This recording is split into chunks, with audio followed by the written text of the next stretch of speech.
Bonjour à toutes. Alors aujourd'hui je vais vous parler fond de teint parce que il y a à peu près 2 mois je me suis dit que pour cet hiver ça serait bien que je me choisisse un fond de teint parce qu'en hiver j'ai la peau qui rougit très vite, qui a beaucoup plus d'imperfections, etc.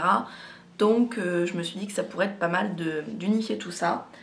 Donc je me suis mis en quête d'un fond de teint qui me convient.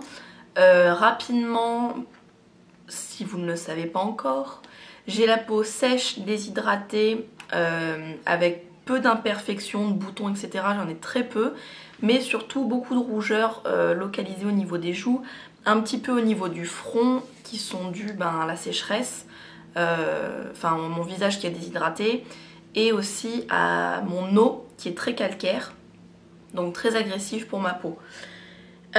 Et donc très difficile de trouver un fond de teint adapté qui ne me dessèche pas encore plus la peau et qui ne marque pas les petites ridules. Et j'ai trouvé donc ce fond de teint qui est de la marque Une. Donc c'est le fond de teint Accent Lumière et je l'ai en teinte G03. Donc c'est un fond de teint qui m'a été conseillé par une vendeuse parce que j'ai demandé. Je savais pas tellement choisir ma teinte. Donc voilà. Alors, suite au problème dont je lui ai parlé, au niveau de ma peau, elle m'a conseillé ça parce que, si vous ne le savez pas, Une est une marque bio, donc avec un petit peu moins de cochonnerie. Alors bio ne veut pas dire que vous ne ferez aucune réaction allergique, parce que vous pouvez faire des allergies aux plantes qui sont dans le produit. Donc voilà. Donc il se présente comme ceci, avec hop, un petit bouchon et le produit qui sort par ici. Donc j'en suis plutôt contente. Alors je vais commencer par les points positifs. Point positif, accent lumière, on comprend tout de suite pourquoi il est super lumineux. Donc je le porte aujourd'hui avec l'highlighter de chez MAC. Mais il est très lumineux naturellement. Il va pas non plus hydrater la peau, mais il va pas la dessécher encore plus. Alors, je continue dans les points positifs. C'est ma couleur parfaite. J'ai pas du tout besoin de le descendre dans le cou, même si là vous avez l'impression que c'est un petit peu plus foncé parce que j'ai toujours eu le visage plus foncé que le cou. Mais sinon c'est ma couleur parfaite. Et voilà. Pour les points négatifs, il y en a un petit peu plus. Il est super difficile à travailler. Moi je l'ai essayé avec le pinceau de chez ELF. Donc hop, l'espèce de duo fibre qui est pas un vrai duo fibre, hein, c'est juste que là les poils sont plus denses et là ils sont beaucoup moins denses. J'ai détesté. Alors ce pinceau je m'en suis jamais servi parce que je le trouve, vous voyez, il est trop mou. Donc résultat, l'application est super difficile. Donc je l'applique au doigt tout simplement et il faut bien le travailler quand même, il faut bien masser, etc.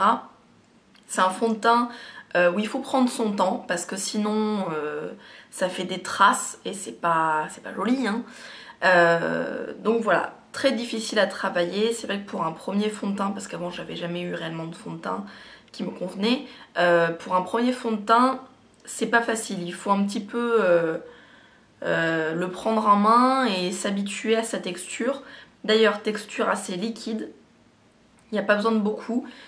Autre point positif, je reviens en arrière, couvrance, je dirais moyenne. Si vous avez beaucoup d'imperfections, ne le prenez pas parce qu'il ne vous couvrira pas assez.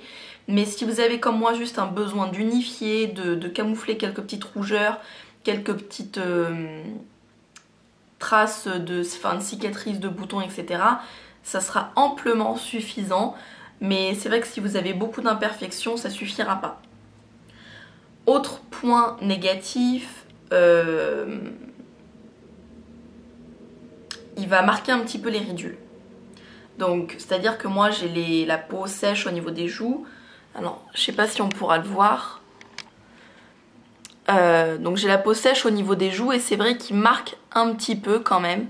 Donc si vous avez la peau très sèche, mais vraiment le Sahara, encore pire que moi, ne prenez pas ce fond de teint. Il sera clairement pas assez hydratant et il risquera un petit peu de vous dessécher encore plus. Donc voilà, son prix est de 22 ou 23 € je crois. Je pense qu'une fois que je l'aurai fini, j'en essaierai un autre parce qu'il est pas mal, mais je suis pas encore super convaincue et c'est vrai que j'aimerais bien avoir le fond de teint idéal. Je pense qu'après celui-ci, j'essaierai le touche éclat ou quelque chose comme ça d'Yves Saint Laurent qui apparemment est très très bien. Donc voilà, je vous remontre rapidement. Vous pouvez le trouver donc sur le site de Une, mais également chez Monoprix. Et il y en a 30 millilitres.